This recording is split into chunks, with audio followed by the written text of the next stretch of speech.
Welcome back to the 2014 Nye County Sheriff's Race. We have with us candidate Rick Marshall, who has been answering questions that you, the listening audience, have sent in. We have now another Facebook question.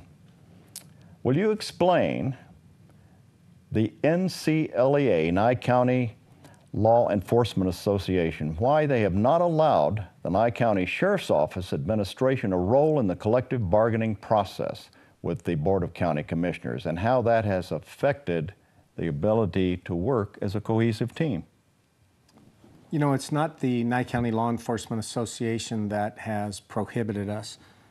They are one half of the bargaining team. We used to sit at the table, the Nye County Sheriff's Office administration, with the Nye County administration at the bargaining table back when the outside negotiator, Mark Ricciardi, was in charge. He welcomed us there. When the county decided to allow the district attorney's office to handle it, we were no longer invited to sit at the table. We have asked for the past several years to allow us to be at the table, and each time we've asked, that has not happened, and it's resulted in the contractual obligations that are in the union contract as they sit now. Some of the things that we discovered in it, we've gone to the commissioners over, and we've asked them to take a second look at it. Butch Boraski and Dan Schinhoffen are the two that we've dealt with, and they're very open to taking a look at the items that we have brought forth. Okay. Is there some reason they've given you why they don't want you at the table? The reason that was given to me was that they felt that I was an impediment to the negotiations, the union. They didn't tell me that personally. That's what was passed on to me. Okay. We have a call in now, and it says, do you believe that the sheriff should lead by example? Absolutely. I know that's an easy one to answer. I think any leader should, of course, lead by example. Another phone call. If everything that has been said by the Anybody But Rick campaign has proven to be false, why haven't you sued them? The decision to sue somebody over something that they have said, we have consulted with attorneys. There are certain things as a candidate that people are allowed to take certain liberties over. And an example is I was accused of hiring a particular individual. I don't do the hiring on the sheriff's office. However, I have a substantial impact in the hiring. It falls under one of my divisions. So when they say that I hired this individual, while my name is not on the hiring documents, I do have a substantial role in the hiring factor, so they're allowed to say that. But the other allegations that are absolutely outright lies and absolutely false, as they said in the Tombstone movie, the day of reckoning is coming. I know when you're a public figure, and particularly in the political scene, there can be lots of things said one way or the other. Absolutely. You have to have a thick skin. You have to have a thick skin. Let a lot of it roll right off of you. Absolutely. What are your views on the Second Amendment? You know, one of the reasons that I am the endorsed candidate for the Nevada Firearms Coalition, that I have a higher rating from the NRA, is because of my views on the Second Amendment. I am absolutely 100% committed to our Constitution and the constitutional principles. The Second Amendment guarantees you the right to bear arms, and you have the absolute right to protect yourself. That's guaranteed. The question about Second Amendment has never been more clear than it is in today's society. The United States Supreme Court has ruled on it time and time again. You have an absolute right to protect yourself, your family, your loved ones.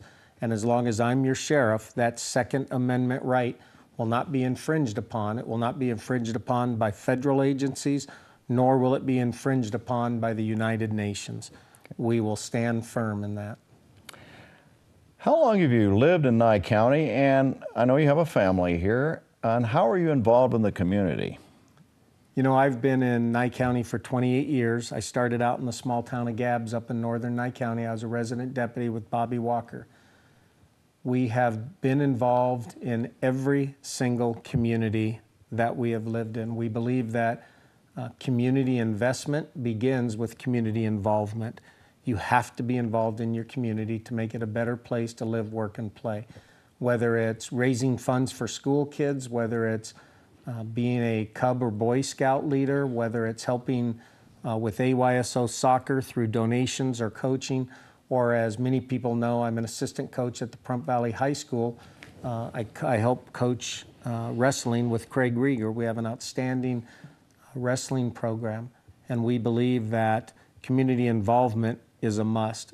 I'm on several boards with No to Abuse, Nye County Outreach Training Organization, Nye Communities Coalition. I help down at the Senior Center with the Meals on Wheels program. I help with the veterans. If there's something that needs to be done, I'm there to help out. And again, I believe that community involvement is community investment. Now, I know you've already picked your Undersheriff, Mr. Rick Dugan. What are his qualifications and why did you pick him? You know, I selected Rick Dugan because we have the same basic beliefs in community policing. We believe that government is there to help you when you need it. Otherwise, we're to get out of your way. He was very well respected throughout the communities. He has about 20 years of public service behind him. He also has been a DARE and GREAT officer. He was our school resource officer. He's a can-do guy. You ask him to do something, and he doesn't hesitate to pitch in and help out, whether it's at work or off work. He also ran a successful construction business in the private industry where he learned about resource management, budgeting, leadership. He has all the skills and qualities that I think will complement my management style, and he's well respected in the communities. Why, Given the negative statements and just the sheer volume of information that's been posted about your record in the last 6 months, do you believe that voters should either dismiss or accept it and vote for you for Nye County Sheriff?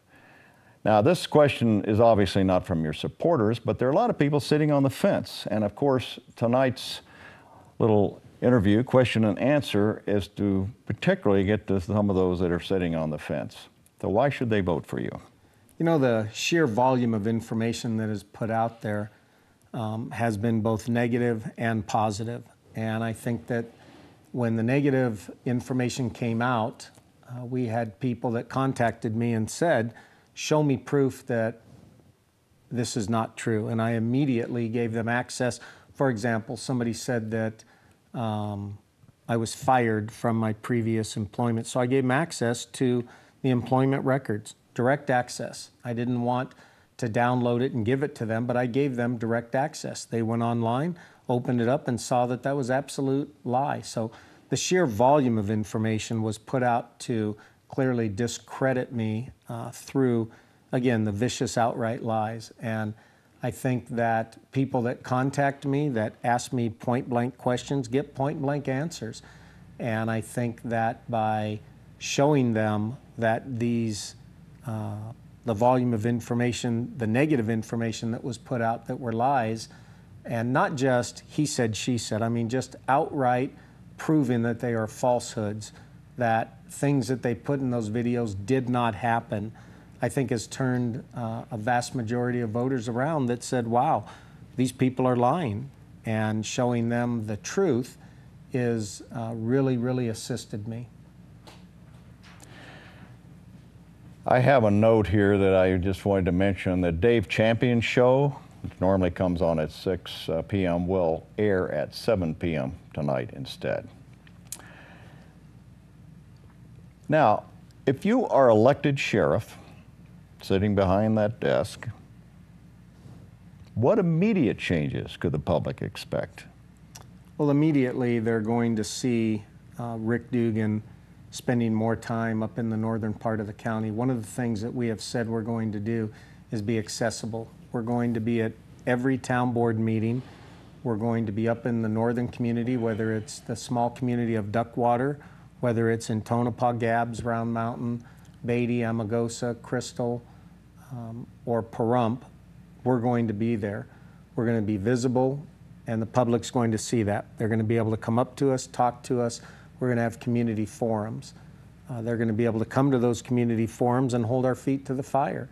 It's not just going to be one community forum. We're going to have them every single month. When we lay down our goals and objectives to our employees and our standards of conduct, we're going to invite the public to come to those meetings. We don't want secretive behind-the-door meetings. Certain things, due to confidentiality and labor laws, we can't invite the public in, but the public's going to be invited in. We're going to be very transparent. We're going to be very open. The public's going to know what they can do and what the responsibility of the sheriff's office is. We're going to establish a community liaison officer, and that is somebody that you, the public, can come talk to if you have a problem. They'll be able to guide you through the criminal justice process. They'll be helping set up the neighborhood watch programs. They'll be helping setting up community awareness seminars so that you're aware of what's going on in your community.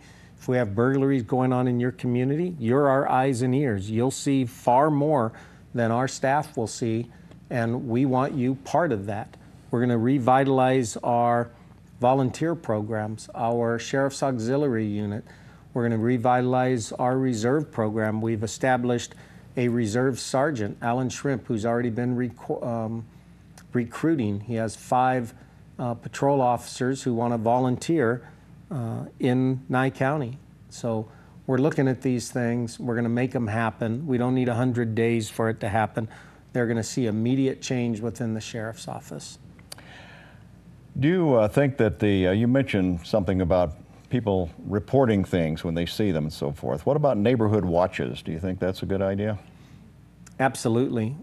We have had several of the neighborhoods, both in Tonopah and down here in Pahrump, contact me concerning neighborhood watch programs. I've loaned some material out to a couple of residents. They're reviewing it. We have a resident, her name is Beth. She used to be heavily involved in neighborhood watches in her previous community she lived in, and her and I have yet to schedule a meeting, but we've been playing phone tag, going back and forth. The election takes up a lot of my time, and I don't have much spare time. One thing that I'm very proud of, even though this election does take up a lot of time, is I've been able to readjust and rearrange whatever schedule I have to be available for debates or candidate nights. I think it's very important that the voters have a chance to meet with the candidates and ask their questions. So to me, whatever appointment I had, I would change so that I could be at the debates and the meet and greets. Would you elaborate on how you feel drug addicts should be handled? We know that across the country, there are many people in jail, just sitting in jail because of some drug offense. It could be minor, it could be major. How would you feel they should be handled? Rehabilitation, jailing? Have any comments on that? You know, I think each one is handled individually. I work at the senior center on Fridays, and I work with an individual who was arrested and prosecuted for a drug problem. This particular individual went through drug court, and I have to tell you, Jim, she is one of the hardest working individuals that I have met, bar none. She's very conscientious about her work. She is very thoughtful. She's very methodical. She made a mistake, and people make mistakes in life. You don't hold that against them for the rest of their life. You look at what type of mistake they made and how severe the mistake was. Our agency has been known as a second chance agency for a long, long time. That doesn't mean that we become soft on crime where there's violence involved. And I think each case is looked at individually. Each case is weighed on its own merits. And you take a look at how we're going to treat each individual. The old guard of lock them up, throw them in jail doesn't work. It doesn't work at all. If it's something that we can work with them on, rehabilitate them, educate them, and let them continue to be productive members of society, then I'm all for that. We have better ways of spending our tax dollars than going after minor petty crimes. You know, we don't want to make criminals out of ordinary citizens. Sometimes people just make mistakes. That's true, and there's nothing greater makes you feel better than to see someone completely turn his or her life around. Absolutely. I have a question here, and this may be a little redundant, but I'll answer it anyway, ask it anyway, since we're getting near the end of the program here. And that is, why do you feel you deserve to be elected sheriff? You know, I have been in public service for 32 years full-time, and I did some time as a reserve deputy sheriff as well.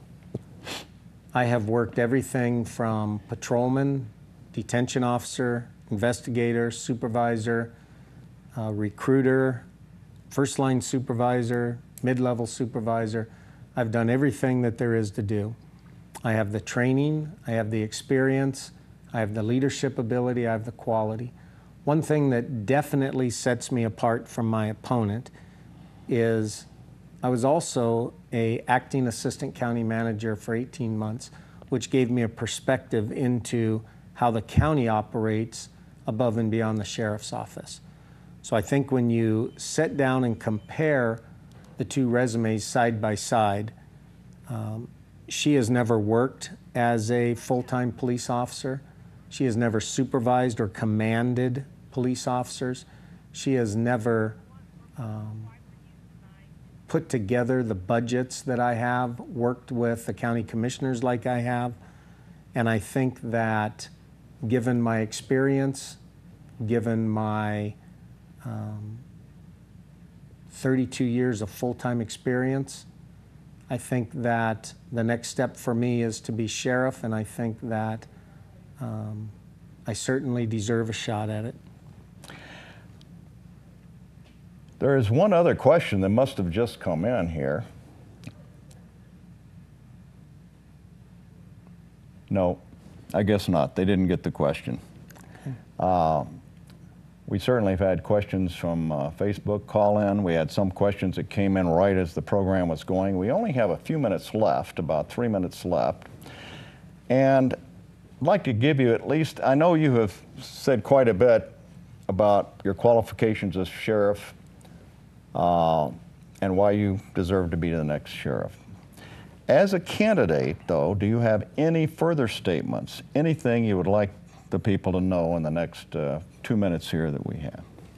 You know, I'd like to thank again KPVM for hosting what was supposed to be tonight's debate, and I'd like to thank you, Jim Mutton, for giving us your time. The most important person in my life is my wife, Kristen, and without her support throughout this entire campaign, it would not be possible for me to be where I'm at today. I believe that given the opportunity, myself and my administration will put together a sheriff's office that we can be proud of for years and years to come. We are building upon the legacies of the previous sheriffs behind us, and we're going to continue to do that. We have a tremendous sheriff's office here. The men and women are some of the hardest working people that I have seen. They are very selfless in their giving to the public. Every agency, every business has some people in it that other people believe should be refined. I think that given the opportunity, I think that reviewing my credentials, my website, comparing my second in command choice, Rick Dugan, I think that the public will find that not only do we earn their support, but we'll earn their vote, and we'll build an agency for years to come that will incorporate all the principles that we've talked about, and that will make you proud. Thank you very much, candidate Rick Marshall, candidate for Nye County Sheriff, for coming on the program tonight. And I'm sure everyone got a lot of additional information. Thank you for by your having answering me. the questions. You're quite welcome. Remember, the Dave Champion Show is coming up right after this.